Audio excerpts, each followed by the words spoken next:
Other two other two topics we got are the Rangers pick up Evaldi, and I like this deal for Evaldi. I think I haven't dug deep into it, but when it broke, did you guys talk about this already? We No, have but not. I did with C Rose, but when this broke, I was like, "Ooh, I kind of like that fit. Makes sense." Is he from there or is he from Florida?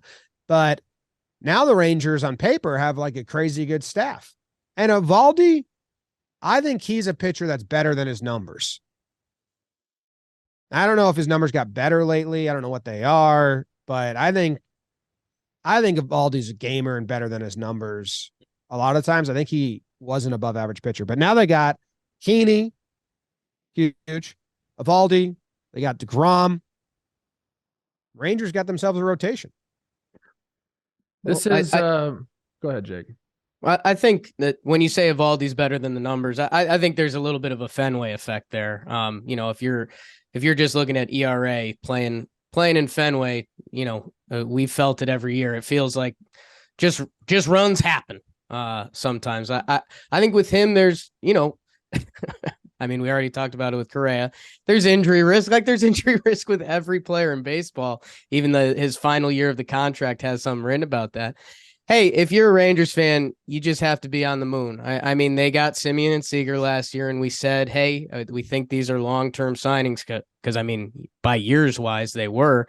If you told them the next year you were getting DeGrom and Evaldi, I don't know. And remember, I mean, the year Martin Perez had last year, they signed Heen Dog too, which I know we can, some memories of Heen Dog for some fans aren't as in high regard, but he was great last year.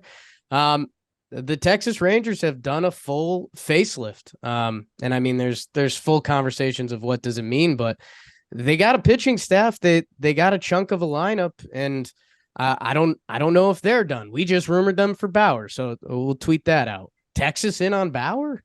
John Gray is with them, and he had a really good stretch of like 13 starts last year that you can point to, but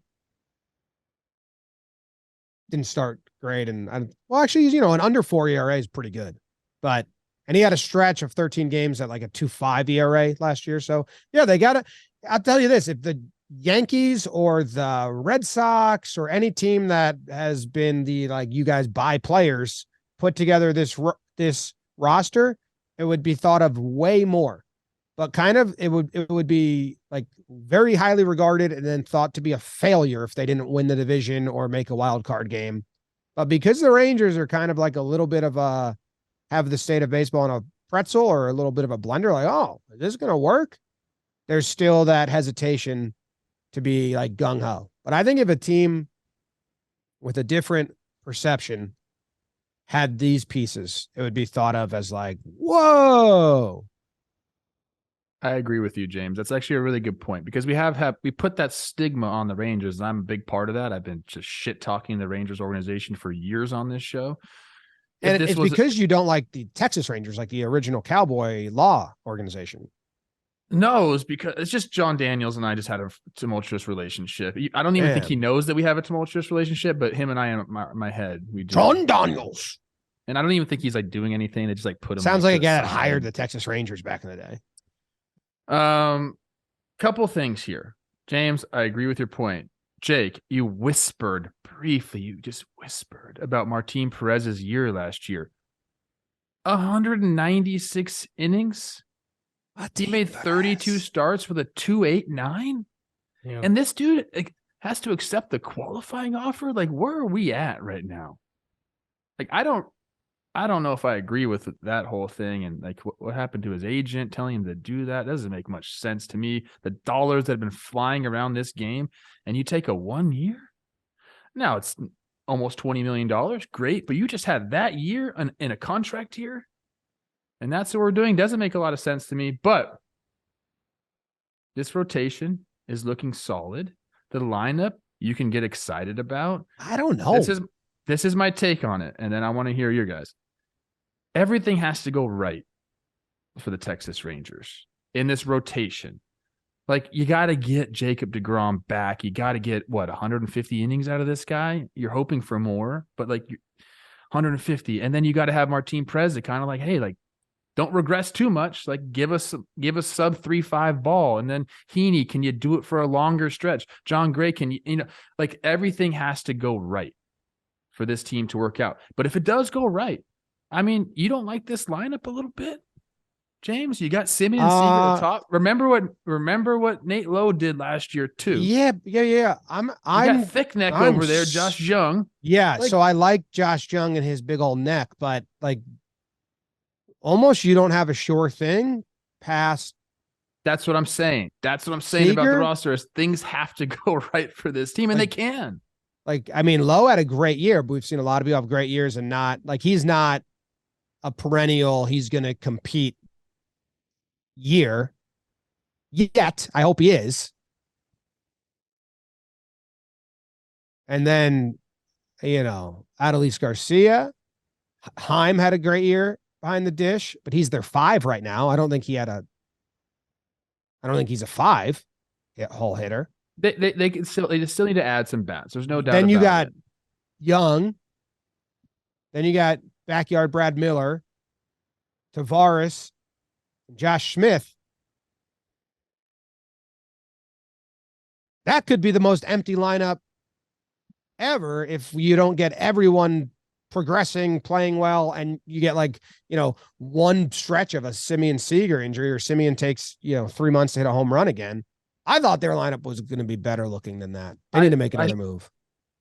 I think you need to go look at the roster. I think you need to go look at everyone else's roster. We get spoiled sometimes looking at some of these elite teams that we talk about a lot. Oh, the Astros 1 through 9 is sick, but like most teams have what?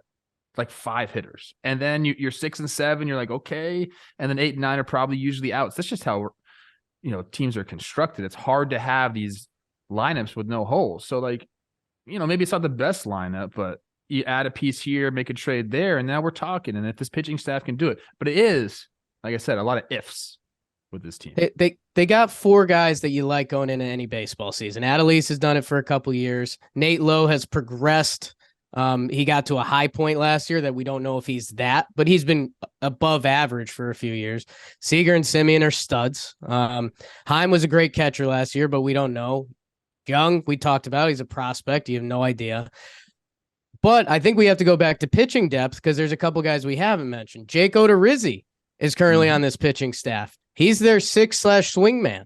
Throwing a lot of good major league innings. Our guy Taylor Hearn Hunge, he's an absolute stud. Hot.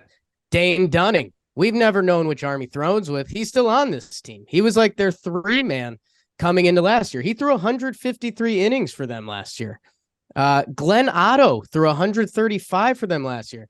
They have pitching depth, and that's before we get to Cole Winn, Jack Leiter, and Kumar Rocker. So what the Texas Rangers have done is they've built legit pitching depth, which you gotta love. And I think their plan will be, hey, let's see what Josh Jung is. I mean, it could be in May and we're talking about him as a nice young up and coming player. If they add a bat, and whether that's flipping a pitcher, whether that's whatever it is, right now their lineup is thin. And the reason we're not talking about them as a Mets or a Red Sox or a team that, it would go out and empty the bankroll and bring in all these guys is the big bad wolf, the Houston Astros. This team isn't near them. And that's the bad news about it. Yeah. I think I'm a Texas Rangers fan again. How about that? I need them to get another bat. I'm not into their lineup at all. I don't think it's as it stands right now, a lineup of a competing team. All right. You want so many less need this to happen. And I guess I could be missing something from Rangers fans. Like, you can't, both Joshes, they're not both penciled in, right? I mean, they have a lot of young guys. I know we didn't. Bubba Thompson got called up last year. Zeke Duran. There's playing time to be had. Leody Tavares is 24 and he put together a nice stretch for a little bit last year. So yeah, I mean, some of that stuff will hopefully sort itself out in a good way. But like Trev was kind of saying, if everything goes right, it never does. But everything going right, some of that's like, if this is a lot. Like, even like Tavares, Heim, low. One of those three isn't going to progress. I don't know who, but that's just the numbers of baseball. Like not all three of those guys are going to get better and have full complete years that are what they did or better than before. And that's your fourth, fifth, and sixth option. You know, you still have the 7, 8, 9 of complete crapshoots. I don't know. Oh, I like that roster more. I need more. I kind of love that we're deep diving on the Rangers roster. It's been some time since we've done that on this show. We can get out of here. We can move